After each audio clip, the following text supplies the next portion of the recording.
Hello guys, welcome back with me again in this channel.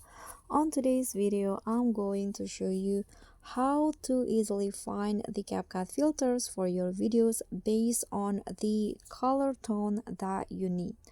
So as you know, there are basically two color tone that you can usually use for a video editing.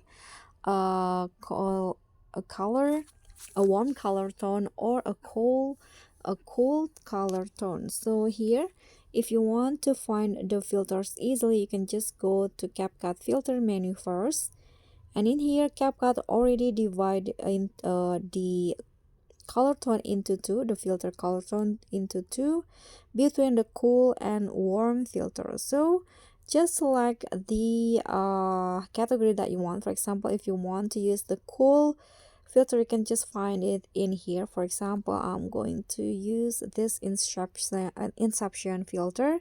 You can also adjust the intensity in here, and if you want to use the warm, you can just click on warm and find the filter that you want. For example, here I'm going to use the fall filter, and don't forget to adjust the intensity. Okay, so that's all from me. Thank you so much for watching. Don't forget to like, comment, and subscribe. Also click on the thanks. Bye.